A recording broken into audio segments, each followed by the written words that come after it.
I'll be showcasing 5 strong and popular decks in Premium right now. First one is Narukami. Eradicators is one of the best decks right now. It can bind opponent's cards, draw a bunch, and do a lot of attacks. It also has a bunch of searchers to make the deck consistent. Using Zoras to stride onto Vanquisher generates 2 Axel Circles. Adding Sweep Command the following turn and activating its skill provides the player another 2 Axels. The Narukami player have 4 Axel Circles in the second grade 3 turn.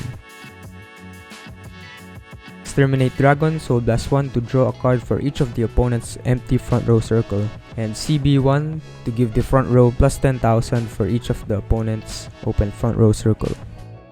Stundverse, use Soul Blast 1 and flip a card in your G zone to return it to the G zone, and the opponent chooses 4 cards each from drop and rearguard and binds them.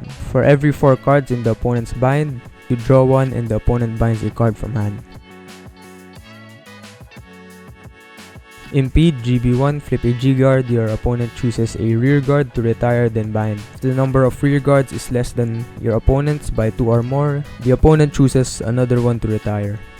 Bulwark, if the opponent's bind zone has 3 or more cards, gets plus 10,000 shield, and at the end of the battle it was placed. For every 4 cards in your opponent's bind zone, you retire an opponent's rest rear guard in your front row. Counteract Dragon is a 35,000 shield G-guard unless your opponent binds front row rear guards.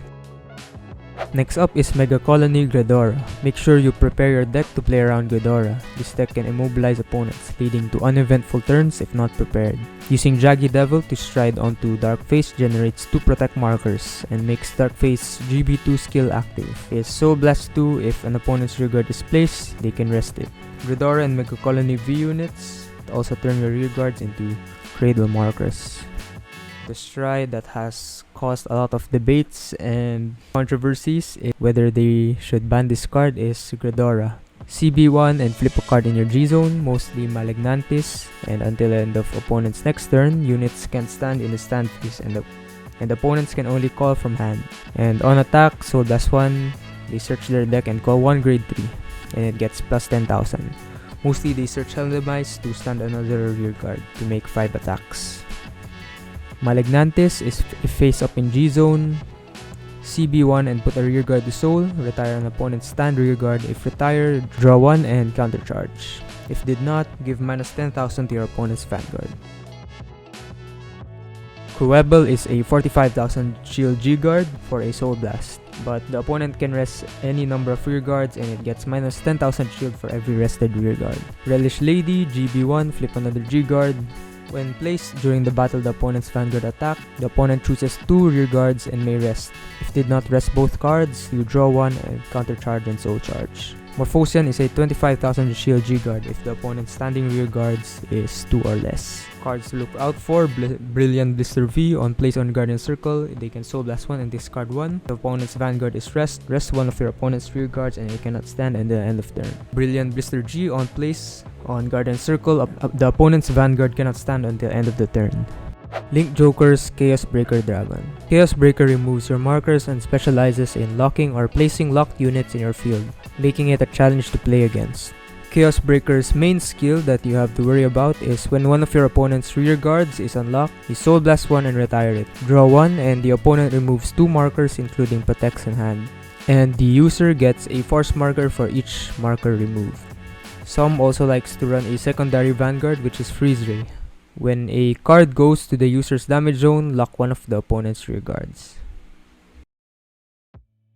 Glue Ball Avalanche, Soul Blast 1 and flip 1. Lock 2 of your opponent's rear guards and the front row gets plus 2,000 for each of the opponent's locked cards and face down cards in their bind zone. If you have 2 Glue Ball Avalanche face up in the G zone, unlocked cards get bind. One of the only good uses for this skill is against Messiah, since Messiah revolves around locking and unlocking their own units. Chaos Breaker Universe, CB1 and flip the same name. Choose 1 of your opponent's rear guard circle and the opponent put a card from their hand to that circle as locked. If the G zone has 2 or more face-up cards, lock 1 of the opponent's rear guards. Blue Ball Dragon, once per turn, Soul Blast 1 and flip the same name. The opponent locks a rear guard for each face-up card in your G zone. For Link Joker's G guards, they're not as good compared to other clans. but Chaos Breaker can still utilize them. Destiny Guardian unlock up to 2 locked cards. If 2 cards were unlocked, it gets plus 10,000 shield. So this is good with Chaos Breaker since it can activate Chaos Breaker's skill.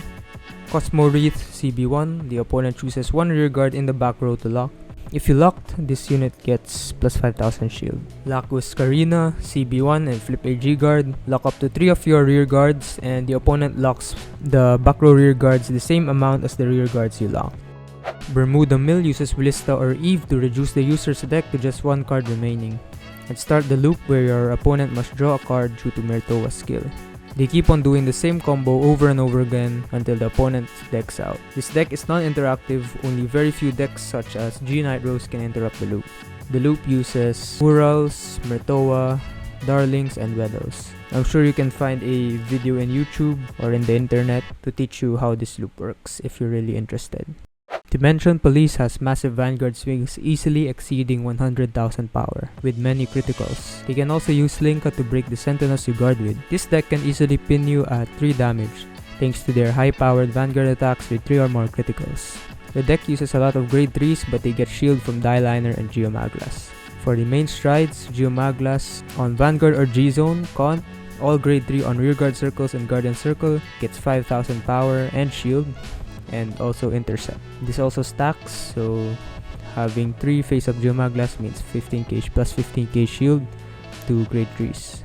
And on attack, CB1 flip 1, look at top 7 and call 2 to rear. This unit gets a crit for each grade 3 unit called. Unibird Galaxy, it gets plus 10,000 each for the total amount of your damage zone and rear guards. Burst on attack, flip 1, if its power is 50,000 or greater, it gets a crit, and if the attack is 100,000 or greater, it gets an additional 2 drives. X Gallop, burst on attack CB1 and flip 1. If attack is 40,000 or greater, it gets plus 1 drive. If 80,000 or greater, stand it, and it gets minus 4 drives. On GB3, it gets plus 10,000 for each face-up card in the G zone. For the G Guardians, Giragamelgos, Soul Blast 1 to get up to 2 grade 3 normal units from drop to hand, and it gets 5,000 shield per unit added to hand. This is great because Dimension Police grade 3s have big shield. This is the G Guard Dimension Police players mostly use. Atlantis Dolphin, GB1 flip a G Guard plus 5,000 shield for each of your rear guards, and this unit's shield is 30,000 or greater. And if this unit's shield is 30,000 or greater, counter charge and soul charge. Excarivo, if the opponent's attacking unit is 30,000 or greater, this gets plus 10,000 shield, then you may discard to give the Vanguard plus 4,000 power until end of turn. That's all for this video. Thank you for watching.